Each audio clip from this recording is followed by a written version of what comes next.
Hi, നമുക്കൊരു ഷോപ്പിങ്ങിന് പോയാലോ?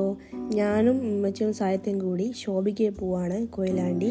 കുറേ കാലത്തിന് ശേഷമാണ് ഞങ്ങളിങ്ങനെ ബസ്സിലൊക്കെ പോകുന്ന മൂന്നാളും കൂടി ഒരുമിച്ച്. അങ്ങനെ ഞങ്ങൾ ബസ്സിലാണ് പോകാൻ തീരുമാനിച്ചത്. ഞാനില്ലായെങ്കിൽ ഒരു രണ്ടാളും കൂടി വണ്ടി പോയേനെ. ഇതിപ്പം ഞാനൊരു അധികപ്പറ്റാണ്. അപ്പം നമ്മൾ എന്തായാലും ബസ്സിന് പോകണം. അങ്ങനെ ഞങ്ങൾ കൊയിലാണ്ട് എത്തി. അവിടുന്ന് ഓട്ടോറിക്ഷ വിളിച്ചു. ഞങ്ങൾ ഷോപ്പിക്ക് പോയി. ഷോപ്പിംഗ് ആർക്കാന്ന് ചോദിച്ചിട്ടുണ്ടെങ്കിൽ എനിക്ക് കുറച്ച് ഡ്രസ്സ് വാങ്ങാനുണ്ട്. പെരുന്നാൾ അടുത്തത് കൊണ്ടാണോന്ന് അറിയില്ല, കുറേ ഡ്രസ്സ് ഉണ്ടായിരുന്നു. അതിൽ ഒരു 5-6 ഞാൻ എടുത്തു. ആദ്യം എടുത്തത് ഈ ഒരു ഡ്രസ്സാണ്, എനിക്ക് ഇഷ്ടപ്പെട്ടിട്ടുണ്ട്. പിന്നെ ഈ ഡ്രസ്സ് ഇട്ട് നോക്കി. അപ്പം എനിക്ക് തോന്നി മറ്റേനും കാട്ടി നല്ലത് ഇതാണ്. അങ്ങനെ ഇതൊന്ന് സെലക്ട് ചെയ്തു. പിന്നെ എടുത്തിട്ടുള്ള 2 പച്ചയായിരുന്നു. ഈ പച്ച ഇട്ട് നോക്കി, വേറൊരു പച്ച ഇട്ട് നോക്കി. പക്ഷെ എനിക്ക് ഈ പച്ചയാണ് ഇഷ്ടമായത്. അങ്ങനെ അത് അവിടെ വെച്ചു. അങ്ങനെ 2 ഡ്രസ്സ് എടുത്തു. ചോപ്പ് എനിക്ക് ഇഷ്ടപ്പെട്ടു, പക്ഷേ എനിക്കൊരു കംഫർട്ടബിൾ അല്ലായിരുന്നു, അതുകൊണ്ട് എടുത്തില്ല.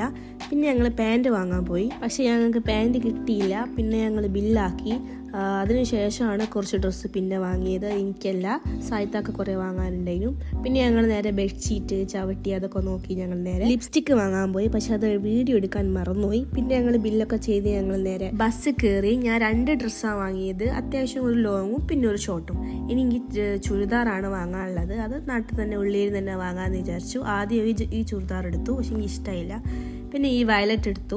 പിന്നെ ഈ ഒരു ചന്ദന കളർ എടുത്തു. അത് രണ്ടും ആട്ടോ എനിക്ക് ഇഷ്ടമായത്. അങ്ങനെ അതും എടുത്ത് ഞങ്ങൾ നേരെ ഫുഡ് കഴിക്കാൻ പോയി. ഫുഡല്ല, ഒരു 2 ആളും സലാഡ് കഴിച്ചു, ഫ്രൂട്ട് സലാഡ് കഴിച്ചു. ഞാനൊരു കോൾഡ് കോഫി വിത്ത് ഐസ്ക്രീം കഴിച്ചു. അങ്ങനെ ഞങ്ങൾ പുറകെ പോയി. അപ്പോൾ അത്രയേ ഉള്ളൂ ഗൈസ്, ബൈ.